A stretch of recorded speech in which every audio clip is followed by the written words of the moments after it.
Jana Lunden, welcome to the show. Thanks very much. Thanks for having me today. Oh, it's a pleasure to have you. I wanted to talk about Ireland. You live in Ireland, and you've been talking recently and tweeting and things about the Garda, which is the police, coming down really hard on free speech. It's gone bananas over there, has it? It has. Any dissenting voice on anything that's happening to our beautiful country, if you're a dissenting voice or you're influencing the public, the Garda, the media and the state will come down very heavy-handed. And the issue is that people always think you must have done something, you get in trouble. Are people being arrested a bit like in the UK?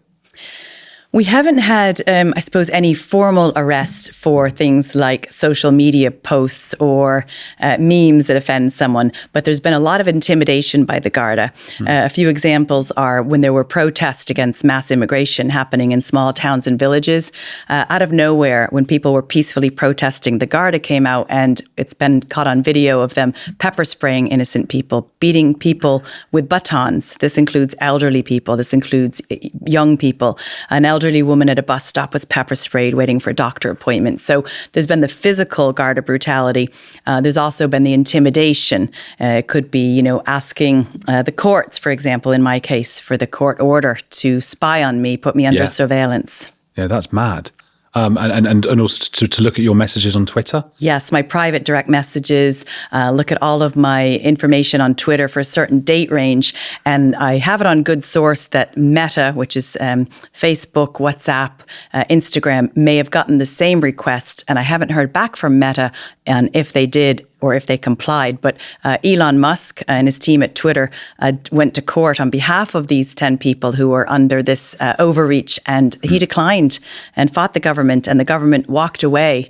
He said, this is an overreach. We're not giving you this information. But how many other companies have been approached, and how many have complied? How did it feel that Musk was fighting on your behalf?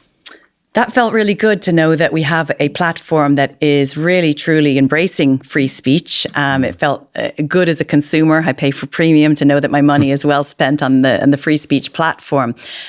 So the Garda court order, when they went to the judge, was under a criminal act, which is drug trafficking or a serious crime like terrorism. So it was really shocking when I first got that in my email. I thought it was a hoax. I actually thought they must have made a mistake, and somebody forgot to cross out the drug trafficking crime and put, a meme or tweet that offended someone. So we thought it was a hoax, myself and my solicitor and my IT guy, because it was so outrageous. But in fact, when Twitter posted on their account, I saw that it was very real. What kind of messages were they hoping to find? Do you have secret mad messages on Twitter? No, the messages they wanted to find were from July 15th to 18th, if I recall. And I couldn't remember what I was doing that day. So like any busy mom, I picked up my phone and looked at photos, and I was celebrating my 50th birthday on one of the days. I was climbing trees with my children, and another day during that period, I was having a sauna and swimming in the sea in Ireland. So nothing really too inappropriate there. The other group, the Irish Inquiry, which is one of our independent media groups, they also got the court order, and those were the same dates that they wanted to have for their information. So there must have been some sort of protest at that time, and they were looking for something that may have been criminal. There was a lot of activity around Newtown, Mount Kennedy, a village in Wicklow, and also Coolock, a town in Dublin, whereby they were protesting against these illegal migrants coming in.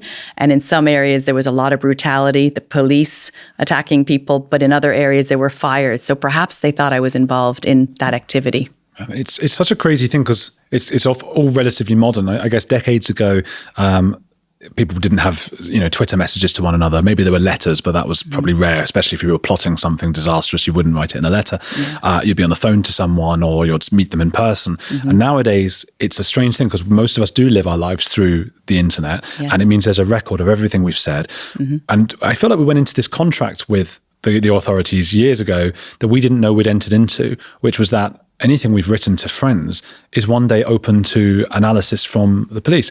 I understand why they might have to do that for extreme cases of terrorism and things like that, but I think the threshold has to be far higher than this lady sat in front of me. Absolutely. So Ireland used to be known as the land of saints and scholars, but now Ireland is sort of the petri dish for globalism. This is where it's coming from, the globalism, and also the EU, where they want Ireland to be the land of saints, scholars, and censors, particularly bringing in one of the toughest hate crime bills in the world into Ireland.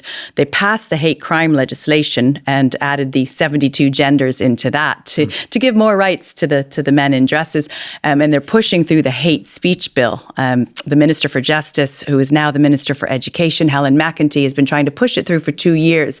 And with that bill, if that passes, the Garda could show up at your house, ask to see all of your devices and get your passwords, and you could be arrested and put through the process guilty until proven innocent if you don't hand everything over.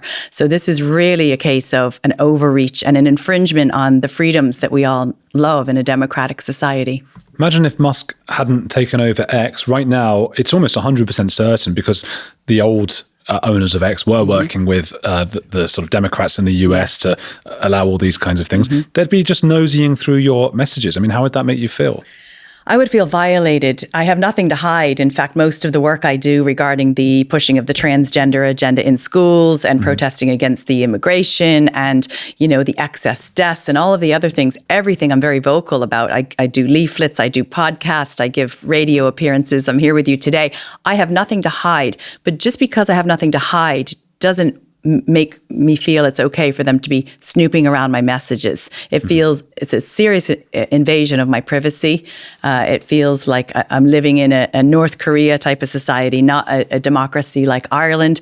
And I know Vice President J.D. Vance has a big concern with Ireland, and he wrote a letter to the ambassador to America back in 2023 to ask what Ireland's going to do if these hate speech laws go through. We are departing in Ireland from one of the basic principles of democracy, which is free speech.